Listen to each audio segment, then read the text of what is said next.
welcome to the Jon Krawczynski Show. We are trying a video version of the show as we continue to expand TalkNorth.com. So you can see Jon Krawczynski there. I'm Jim Suhan from the Star Tribune and TalkNorth.com. John, of course, from The Athletic and TalkNorth.com. Before we get to anything else, want to let you know that we are going to have our first Sports Reporters live show on March 26th, 7 p.m. at the Parlay Sports Bar. That's underneath the Union Rooftop right there in downtown Minneapolis. So don't miss the first ever Talk North Sports Report live show on Wednesday, March 26th at Parlay Kitchen and Bar in downtown Minneapolis. Join Mark Rosen as he sits down with Jon Krawczynski, LaBelle E. Neal, myself, and Michael Russo for what they're calling an all-star conversation. I'm not the all-star, but the other guys are, about everything in Minnesota sports, from the Wolves and the Wild's playoff push to the start of the Twin season, the Vikings free agency and draft news. Show starts at 7 p.m. So come for the insight, stay for the amazing food and upscale sports bar vibe at Parlay Kitchen and Bar. The Talk North Sports Report is presented by Giggly THC Drinks, offering bold flavors, real fruit juice, and low-calorie options. The perfect drink for your game night. See you there. So looking forward to that. Come out. We just brought in Mark Rosen to sign him to our all-star stable. It's going to be so exciting to work with Mark. He's the best at what he does, and he's kind of fired up about this too. I always thought that it was crazy that they went away from Rosen Sports Sunday. We're basically going to reinvigorate that old great brand. Take care of a little business here before we get to John. We're coming to you from the Aquarius Home Services Studios. We want you to know more about Aquarius Home Services. Has your heating system ghosted you? Just not there when you needed it this winter? Scott from Aquarius Home Services. If your furnace has been hit or miss this winter, it might be time for an upgrade. Right now, save up to 25% on a new high-efficiency heating and cooling system, because comfort should never disappear. Enjoy reliability and peace of mind. Schedule your free estimate today at AquariusHomeservices.com. Aquarius, earning the right to be recommended. And as you heard, we are sponsored by Giggly THC Beverages. My wife and I have been drinking them. I'll be honest, when I first got them, some of the flavors seemed a little wild to me. I like them all though. Blueberry lemonade. There's one that's like a mule that's really good. There's a blood orange margarita. There's a citrus seltzer that's just 5 grams of THC.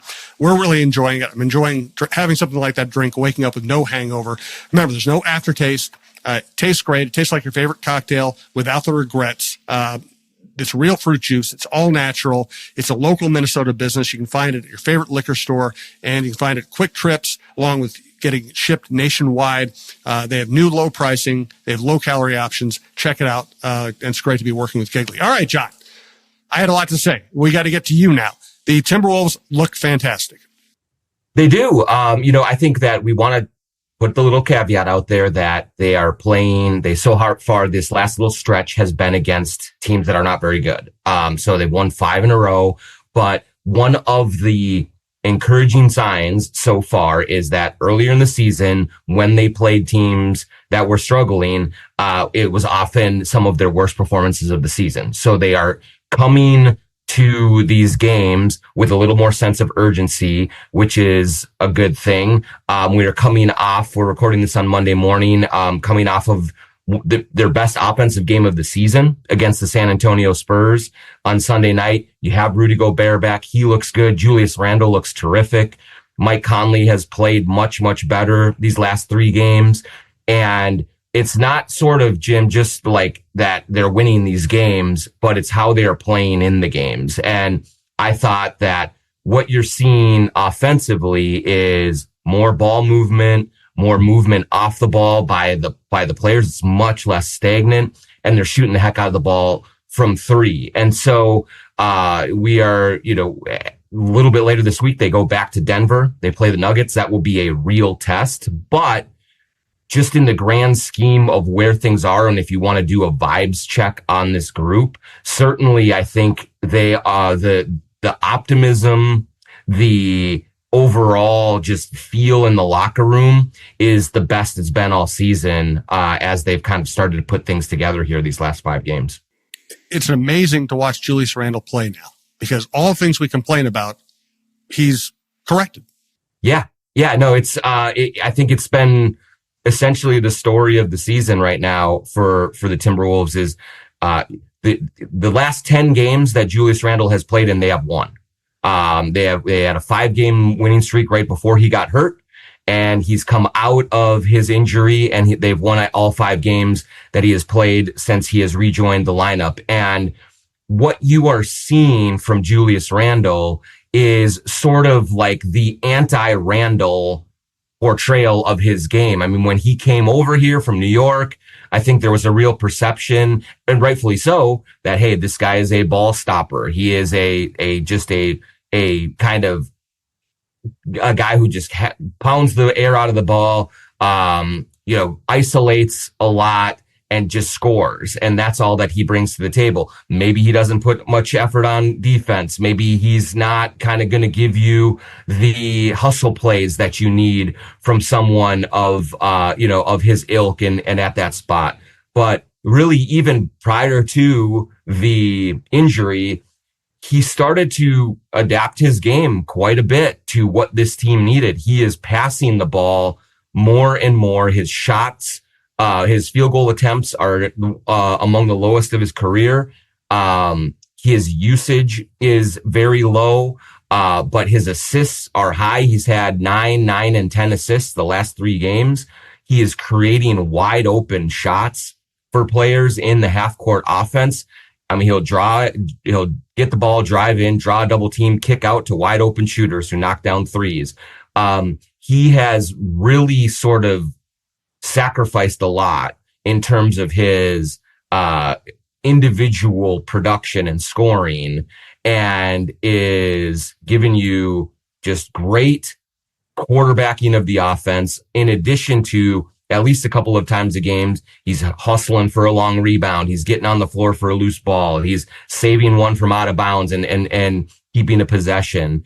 And it's really been a huge development for this team to kind of get them back into the mode of a team that I think goes into every night really confident that they can win that game. And he took a lot of criticism early on. Some of it was very much deserved, but I think a lot of it was basically more based that Cat was just having a great year, and he was juxtaposed against that. But we're talking now for a good solid month. He has been a very additive player, and someone that just helps them win, run good offense, plays solid defense, and has really turned into a huge just driver of winning so far for this team. He used to go in the paint, dribble 18 times, then make a decision. It feels like he goes in the paint and makes a decision very quickly now. How did they get him to that point?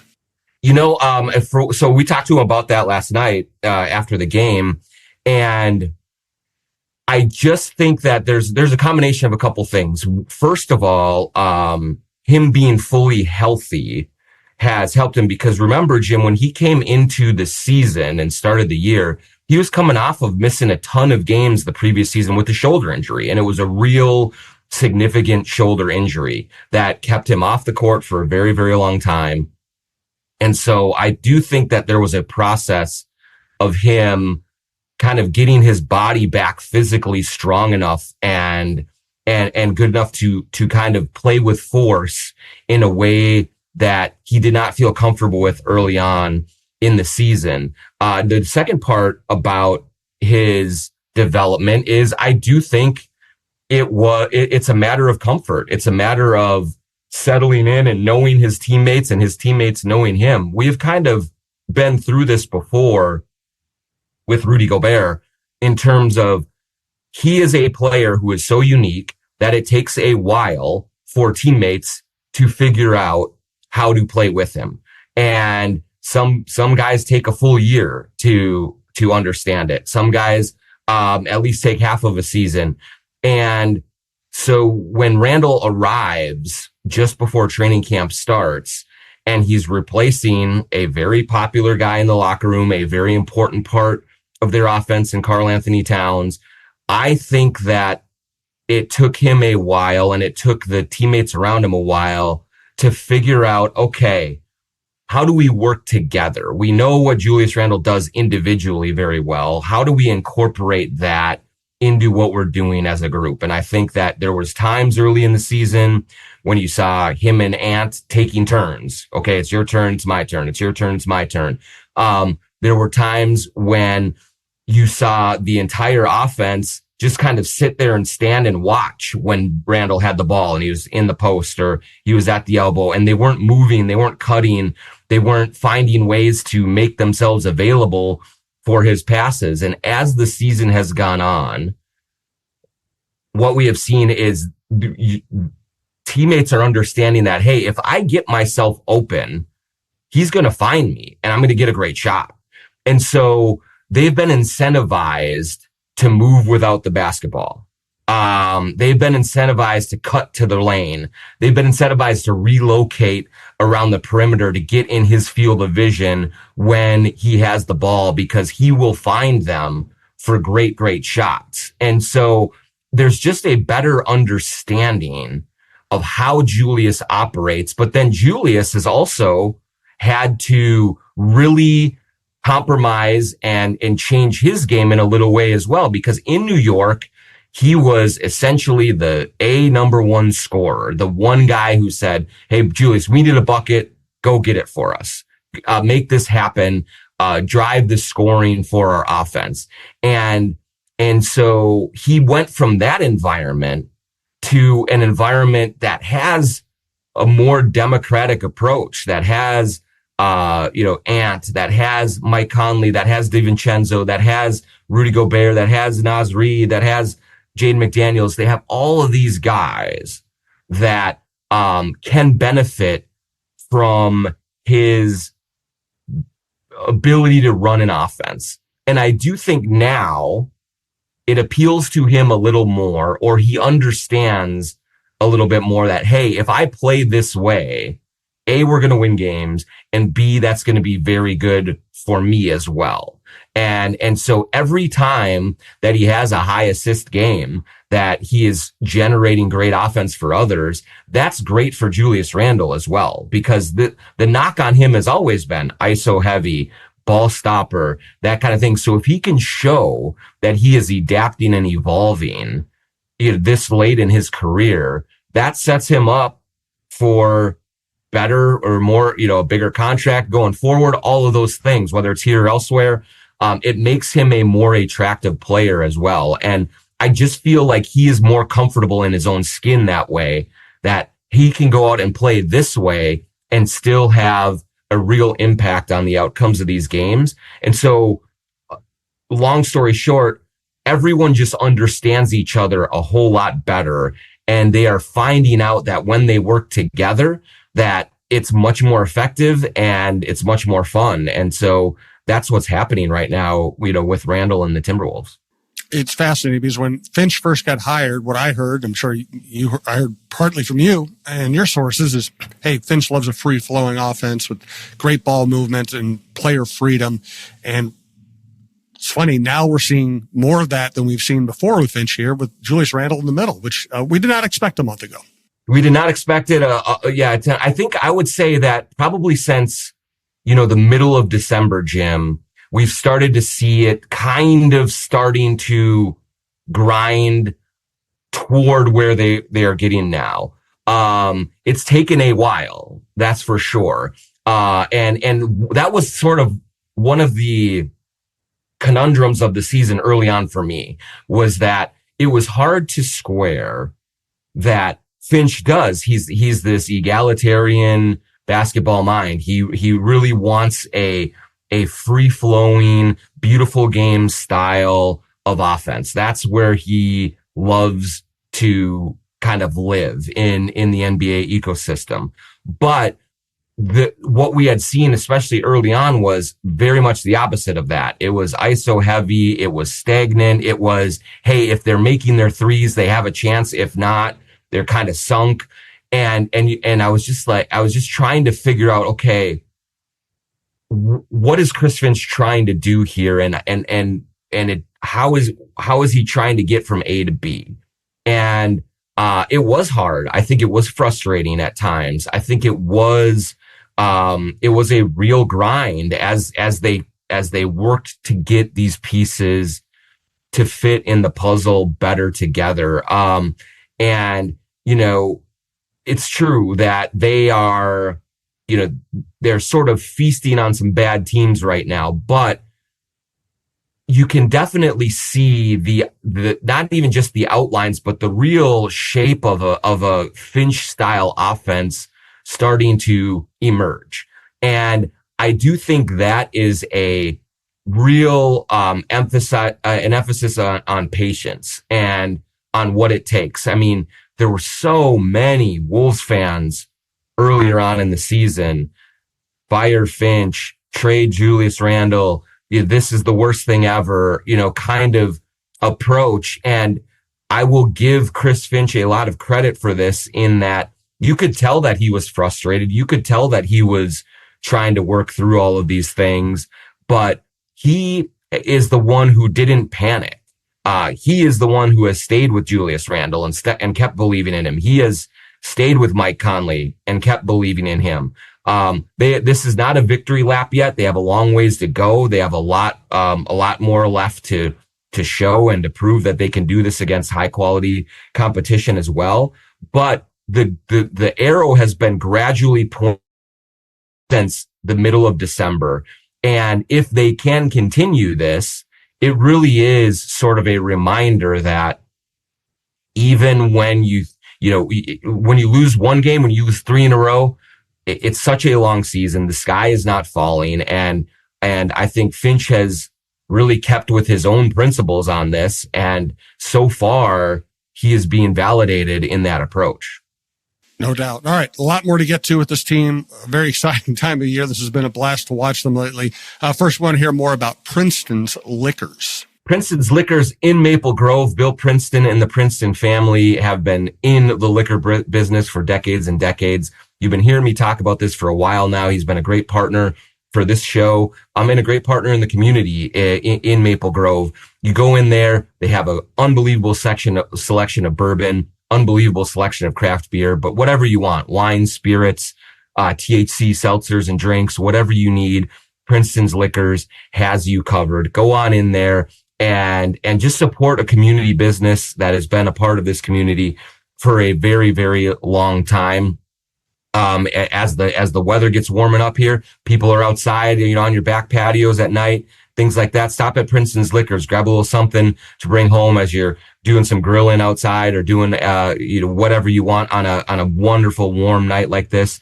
Go into Princeton's Liquors in Maple Grove. They will take care of you. Tell them the Jon Krawczynski Show sent you. TSR Injury Law is one of our original sponsors. They've been with us for a long time. I've been saying this lately. I travel around the country. I hear ads for other injury lawyers, and a lot of them are national companies that try to fool you into thinking they're just a local company. They'd highlight the local sports teams. They try to act like they're part of the community. TSR Injury Law is a Minnesota company. It started off with one room. Now they've built kind of an empire because they win cases. If you ever need their particular kind of help, call 612-TSR-TIME, 612-TSR-TIME. You'll deal with a lawyer. They won't charge you unless they win your case, and they win lots of cases. And enjoy the commercials. Steve Terry is exactly the way you see him on the commercials. Nas Reid is exactly the way you see him on the commercials. So enjoy the commercials. Also want to thank Royal Credit Union. There are many reasons to open a smart checking account at Royal Credit Union, including no monthly fees, no minimum balance, and a $250 bonus. Getting your $250 is easy. Open your account by May 31st, receive 2 payroll direct deposits of $200 or more, and you'll get a $250 bonus. See details and open your account today at rcu.org/checking bonus. No minimum balance required to obtain bonus. Offer ends 5/31/25. Insured by NCUA. All right, so they're healthy. We'd say when they get healthy, if they get healthy. Now they're healthy. How much faith do you have in Gobert being able to stay healthy? I've had back issues myself. They're very unpredictable. Yeah, well, it's a good thing that they don't need you, Jim, out there, because we can't really say they don't need me. We can say they can't afford me. Oh, that's a good point. That's a very good point. I mean, we got a lot of sponsors. We got a lot of sponsors on this show now. Everyone's lining up. So, but yeah, I mean, we talked to Rudy Gobert about that after the game against the Spurs. He said that one of the reasons that he took 10 games to come back from the back spasms is when he has an injury, He really tries to locate the root of the problem, address it, and get it to a point so that when he comes back, it does not recur. Obviously, there's no guarantee that it won't reoccur. I mean, with a player of his size, when as he gets a little older, you do worry about back issues kind of emerging as he goes. But one thing we do know about Rudy Gobert is that he takes meticulous care of his body. He really does a lot of work, not only with his strength and training and trainers and coaches, but with the Timberwolves athletic training staff and the medical staff. He is very much invested and bought in to doing the things that need to be done to maintain his health. And so the way that he came back against the Spurs, he was moving great. He looked like there was no issues whatsoever. And he said after the game that he felt really good and that he took the time that he needed to make sure that he was 100% ready to go for this stretch run. He does not want to be back on the bench watching again. And so I think everyone is pretty optimistic that he's going to be okay. I think the most encouraging thing about last night's game was not even like they were okay defensively. They weren't great defensively at all, but offensively was with a big concern with Rudy Gobert. Like, hey, this thing is kind of humming with Naz Reid as the starting center. What's going to happen when you bring Gobert back into the fold from an offensive standpoint? Is that going to slow things up? Is that going to take driving lanes away from Anthony Edwards? What's going to happen with that? And instead, they had their best offensive game of the year, 141 points, 38 assists. Again, part of that is the Spurs. They're not that good, especially defensively without Wembanyama. But I do think that you just saw an offense that was able to continue to move, to continue to get good shots with Gobert out there on the floor. I think he was a team best, like plus 18 or plus 17.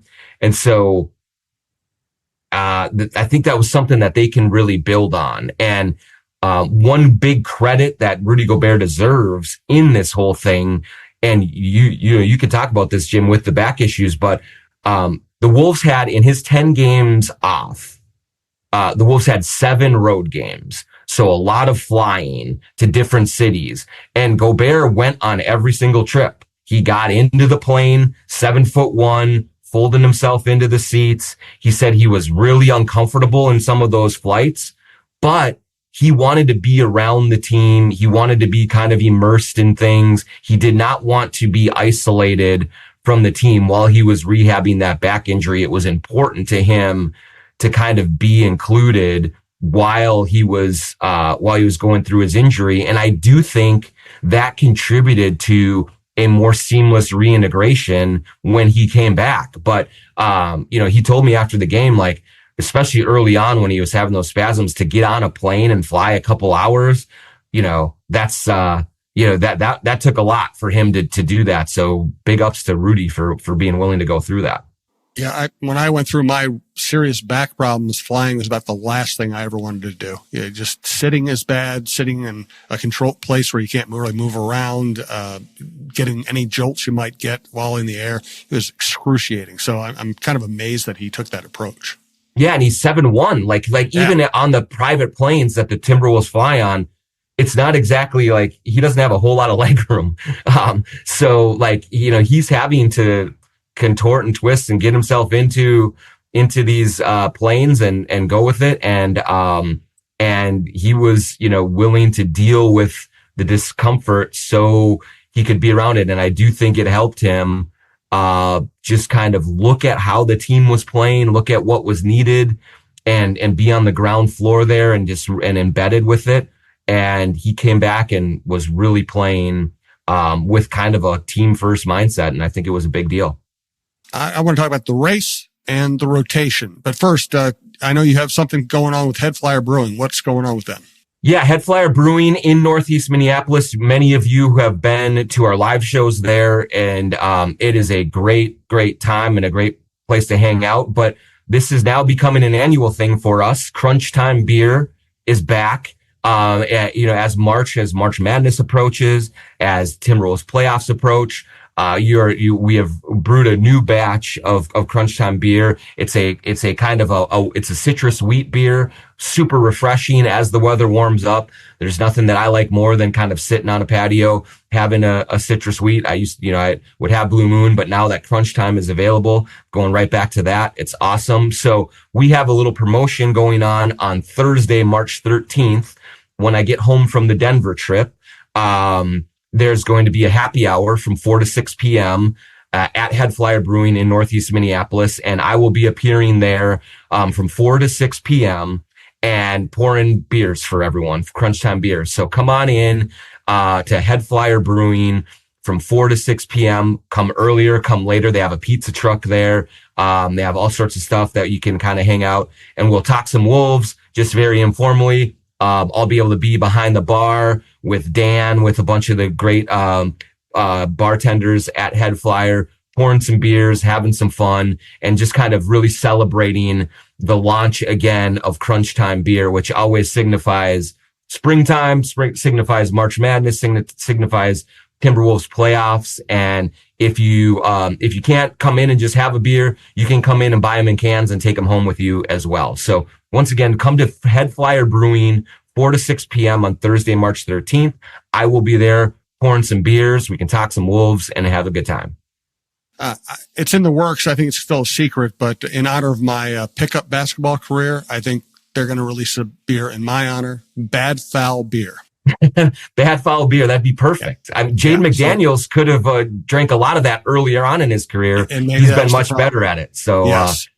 So we'll look forward to that launch as well. It'll be very exciting. We have a before and after commercial here. Tell us about Chew Vision Institute and why I should get it. Yeah, the beauty of having now this show on YouTube and for everyone to be able to see us. Number one, you and I can see each other as we're talking to each other. Number two, many of you who have heard me talking about Chew Vision for almost 8-9 months now can see the effect. I wore glasses really pretty much exclusively from the time I was about 30 years old or so, to where I am now, 16 years. Yikes. When you think about it. But, and I wore contacts for a long time before that. And it just got to be too much of a hassle for me. And so I went into Chew Vision in Bloomington last summer and got LASIK surgery. And it has been a life-changing experience. Everyone tells me, man, I look so much younger. And I always tell people, they ask, what's it like? And I tell them I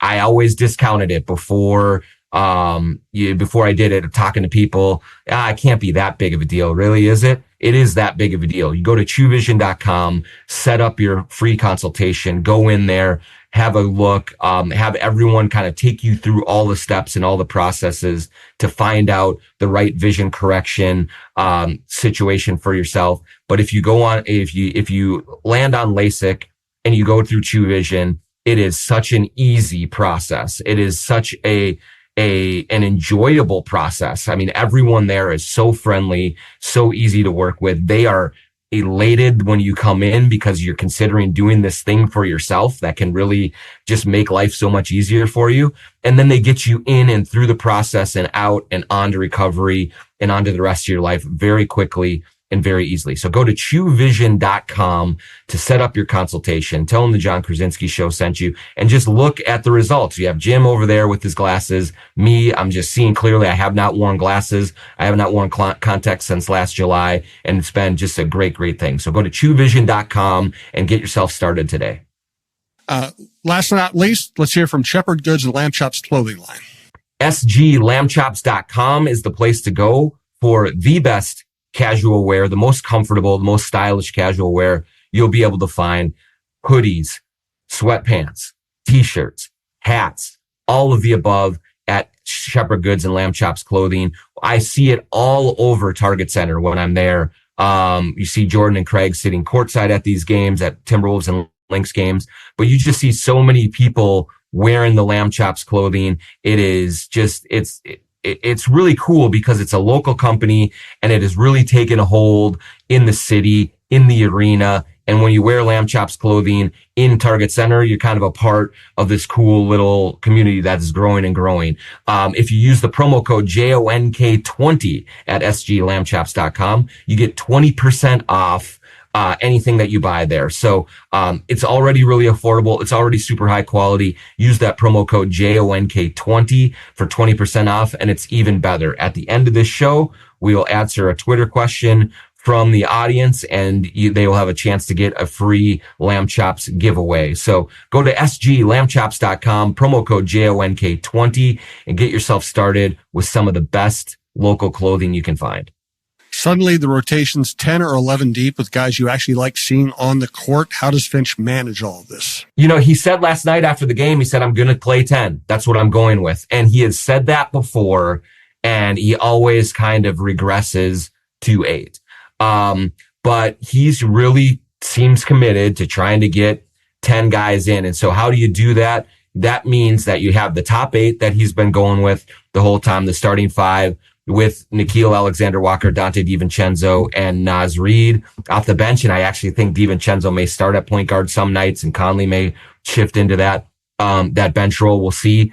But then the final 2 spots of that 10, I think will rotate between Terrence Shannon Jr., Jalen Clark, Rob Dillingham. And whatever is needed on that night is what you'll see Finch go with. And that is a real challenge for a head coach to understand that he has to be adaptable in the game. So many coaches and really a lot of players love the routine and understanding, okay, when am I coming in and out of a game? How many minutes am I going to expect that night?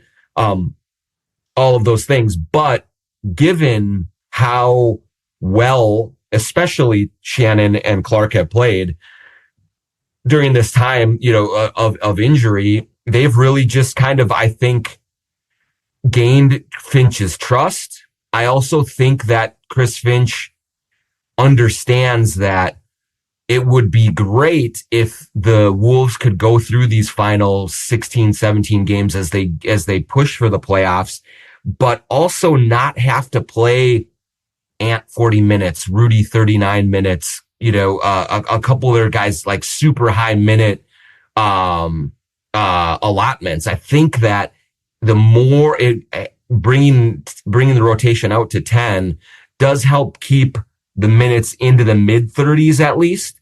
And that will help just kind of conserve energy and make sure that these guys have some gas in the tank when the playoffs or play-in tournament begins. But what it requires is for Finch to be very flexible night in and night out. It's not an easy thing. We will see. There will probably be some nights where he plays 8. And he just kind of has to settle in. There will probably be some other times where he plays 10 or 11. But I think that he is understanding that he has enough talent and enough different guys. Shannon is a different look than DiVincenzo and Alexander Walker. Clark is different defensively. Dillingham brings something different to the table. And so he's trying to weaponize this roster better than what he's been able to do for the first several months of the season. And so he speaks now with a conviction on keeping that roster extended, that he did not have earlier on in the season. And I think the biggest kind of change of that approach is that both Shannon and Clark especially have defended well enough to earn his trust that way. I think he's still working through that with Dillingham, but Clark and Shannon both get after people defensively. And that is the fastest way to Chris Finch's heart with this group, is if you can defend and you can be impactful that way and then knock down the occasional shot, he's going to look to try and find a way to get you on the court. Whereas if you're more of just a solely offensive guy and miss defensive assignments, either you're not playing or he's going to take you out a lot quicker. And so that's kudos to both Clark and Clark and Shannon, that they have come in and really given a lot defensively, enough to earn even if it is 5, 8, 9 minutes in a game. It's something more than what they were getting earlier in the season. I mean, I love Shannon his energy and the force he plays with an offense. Dillingham obviously is the future at point guard, and you love the flashes to see from him. To me, the guy who's got to play of those three is Clark. You put him out there, and he harasses good ball handlers, and they almost like are shocked that he's out there, pressure. It almost reminds me of the way the Wolves played in the first couple of games of the Suns series last year, where they just freaked the Suns out the way they attacked them, and Clark is ideal for that. Yeah, the fun thing to do right now is you can tell, in the middle of a regular season, the opposing team doesn't do a whole lot of scouting of the other team, especially players. The coaches obviously are in it and they're putting together these game plans and stuff, but the players are just trying to get from game to game. Okay. And I know who this guy is. I know who that guy is, and just muddle through. Many players, including Shai Gilgeous-Alexander, including James Harden, including a few others, have come in, and you can tell they look at Jalen Clark like, who's this guy? Oh, he's a two-way guy. Now he's got a full contract, but, you're putting this guy on me, and, it's almost like insulting. But then it only takes a few possessions to be like, damn, I can't get loose. I can't get free of this guy. He's always in, right in my kitchen. And so that has been really fun. I do think that as the season goes on, and especially in the playoffs, how opponents scout Jalen Clark and how he adapts to that will be an interesting development. But I think one of the other big keys to it, Jim, is that not only does Jalen Clark have this great defensive mindset, and he's a big, sturdy dude, like he's a big, strong guy defensively, that really gives them a good dimension on the perimeter. But he also just is able to do enough offensively that he's not a liability. Last night against the Spurs, he had not taken a shot for, he had been in for 8 minutes in 2 shifts, hadn't taken a shot. And at the end of the third quarter, the ball comes to him on the wing, and he's wide open right before the buzzer, and he rises up confidently and makes the three before the buzzer sounds, and they have a 15-point lead going in to the fourth quarter. That's the one shot that he took, and he made it. And that is really hard for a player to do when you're not getting a lot of shots, when you're not in rhythm. But Clark is able to operate offensively, both from a shooting and then even a decision-making standpoint, where he is always in rhythm, even when the ball isn't finding him. And so I think that speaks to his intelligence and his instincts. And, there are a lot of guys of his ilk that when you put him out there, the opposing defense can completely ignore him offensively. And that's not the case for him. He is a player that can do things enough offensively to hurt the other team and to allow Finch to keep him on the floor and use his defensive specialties, which are elite. No doubt. Do you have a Twitter question today? Yeah, let me find it here. It is. While you're doing that, I'm just going to remind everybody. So Parlay Kitchen and Bar, that's the new sports bar that they put in underneath Union Rooftop, downtown Minneapolis, right over there. You know where it is. Walking distance from Target Center, not far from First Avenue. It's beautiful. It's a great place. We want to help highlight that. Again, we brought Mark Rosen on board at TalkNorth.com. It's a big thing for us. Russo, Krawczynski, Lavelle Neal. I'll do some caddying as well. But good food. Lots of big screen TVs, and we're going to make this a regular thing. Come out, say hello to Mark Rosen, say hello to all of us. We'd love to see you. All right, John, what's the Twitter question? So this one is from Dimitri.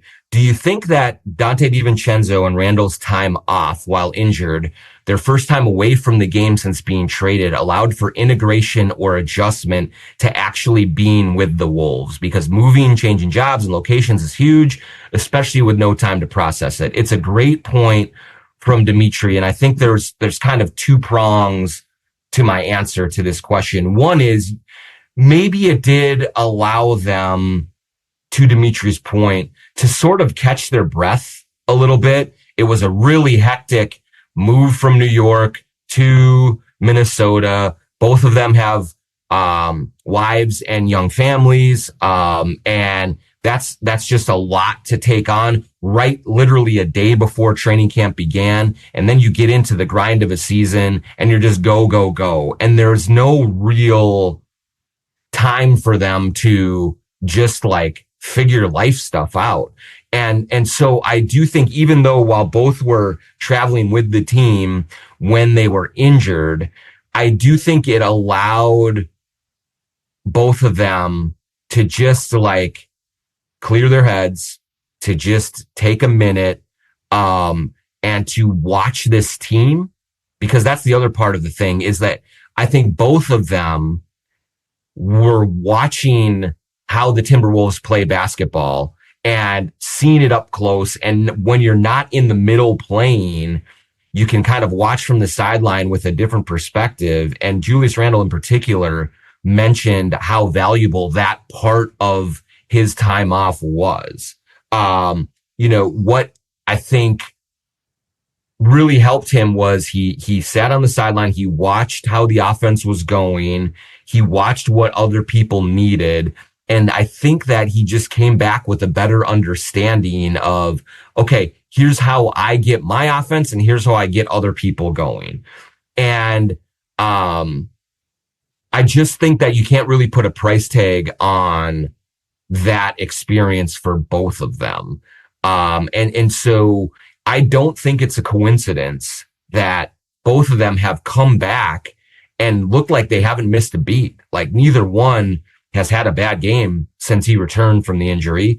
And both of them are playing their game in a way that